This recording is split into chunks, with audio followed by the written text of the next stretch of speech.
If you've been through a panic attack, you know that they are no joke.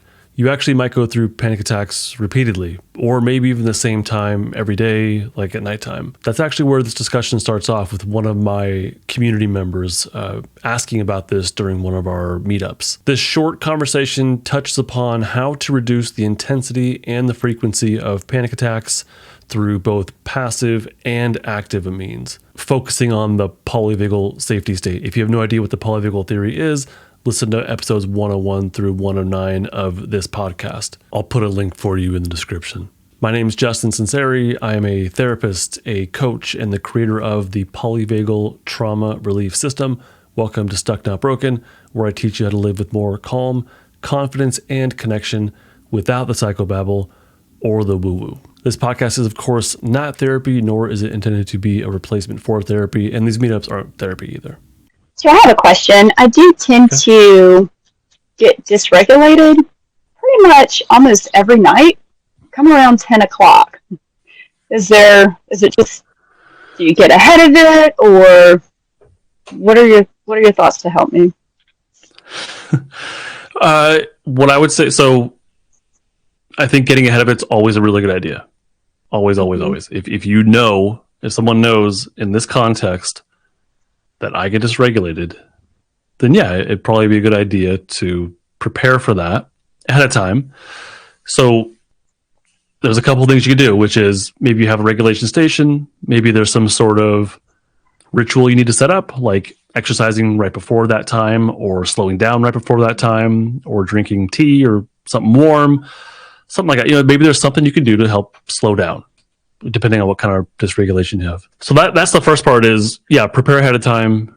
And with BSA, if you know that at this time I get dysregulated, then wherever you're at that time, like if that's bedtime, then I can set up this environment to provide me more passive cues of safety than not. So do the environmental safety anchor stuff and set up your environment to provide more passive cues of safety. That's one thing you could do just to kind of help lay that foundation of safety. Okay.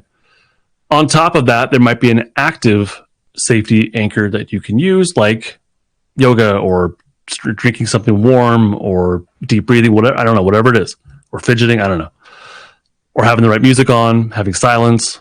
So what can you surround yourself with, but also what can you actively do to help slow down, maybe to be more regulated, to feel more calm and at peace in the present moment. So there's that, right? But you could also, like I mentioned before, think about the last time that someone that you went through dysregulation at 10 o'clock or whatever time it is, and ask yourself, what the heck is going on around this time that I can address? So I don't do well with the dark. Maybe it's the dark, or I don't do well. Like I'm okay in my room, but I can see out the door and there's like a dark hallway, and that does something for me. It feels less safe to me than not. And so maybe I put on a small light, or I put the hall light on. So you can look at the context of the situation and ask yourself, even when you're in that situation, you can ask yourself at 10 o'clock at night, or maybe it's like 9:55, and you can ask yourself, okay, here I am, how am I doing? And then look around and notice what is there anything that I can notice that clearly sends me more into dysregulation than into safety, and that could be addressed. But then also you could reflect on the past, like reflect on last night, and ask yourself, what is going on before this and during this that maybe I can address and start to change to help set myself up for more passive cues of safety, based on what I'm seeing, or maybe something that's like building up the entire day. And the issue is not 10 o'clock at night, but the issue is at the end of my workday, I never give myself that solitude that I need to slow down and to read a book or whatever, So maybe the issue is not this time of day. Maybe the issue is earlier in the day, and I just never gave myself that, what I needed at that time. It could be a bunch of things. You have to kind of like trace your footsteps, I think. So setting up all that safety stuff, that's go to. But then on top of that, if you have enough anchoring in your system, you can then start to implement the UDS stuff. And the top down, validate, normalize, and give permission. That would be where to start. And then and then allow that emotion. And that would be through the awe method, A to W to E. I don't know if you've all gotten that far, but if you could do that, that could at least do the allow a witness. And if you haven't gotten that far, you'll figure it out. you'll get there. But if you could do that, then while grounded in safety, then the intensity of the dysregulation that always happens at a certain time might soften, and then the next day it might be even more. How do you handle when you're in the middle of some of those adaptive behaviors and you really want to pull yourself out, but you're having a hard time with that? Well, a couple things you could do. One of them would be the BSA stuff, and just let it be there. Don't fight it. It's there. I see you. And like Reese had that wonderful top-down reframe of this is adaptive. And so you let it be there, and you say, okay, you're here with me, cool. You're welcome to hang out with me in my pocket, but I'm going to go also do something to ground myself in safety. So that would be one option, is to do safety anchoring. And the other thing, or a coping skill. Thank you, Reese. Actually, I guess it's 3 paths. First one is coping, just get through it. Right. The second one is actively anchor in safety and get through it.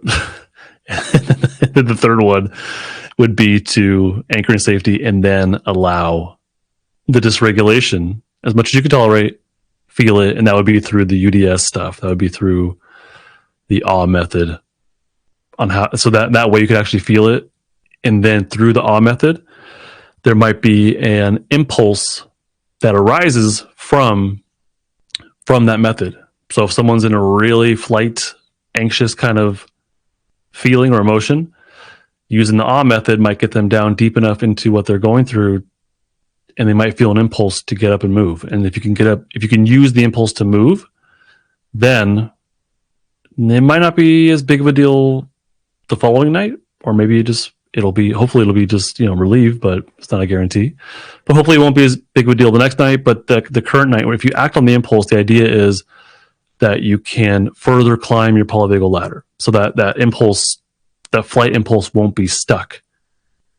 And if you can act on it and use it mindfully, the ladder climbing will happen, and you'll be able to get further up into the safety state. So if you can break that cycle, that would be obviously a good thing. But if you can mindfully experience it and act on the impulse, then hopefully the unstuckness will continue to alleviate. Hey, I really hope you enjoyed that short clip from one of my meetups. I am working on some huge projects right now that I cannot wait to get to you. There's actually, I would say, 2 projects with 4 parts. The first project is 3 books based on my courses, some of which you heard me mentioning here in this little clip. So 3 books, and it's coming along really well. Don't have a release date for them, but I'm doing the best I can. And the other project is something I've been putting a ton of time into, and I'm not going to tell you about it right now, but I'm super excited about it, and I think that'll be out before the books come out. If you'd like to join me and my Stucknaut Collective in one of these meetups in the future, head on over to justinlmft.com/total access. Once you subscribe to Total Access, you'll get total access to all of my trauma recovery courses and my private community. I cannot wait to see you there. This podcast is not therapy, not intended to be therapy or be a replacement for therapy. Nothing in this creates or indicates a therapeutic relationship. Please consult with your therapist or seek for one in your area if you are experiencing mental health symptoms. Nothing in this podcast should be construed to be specific life advice. It is for educational and entertainment purposes only.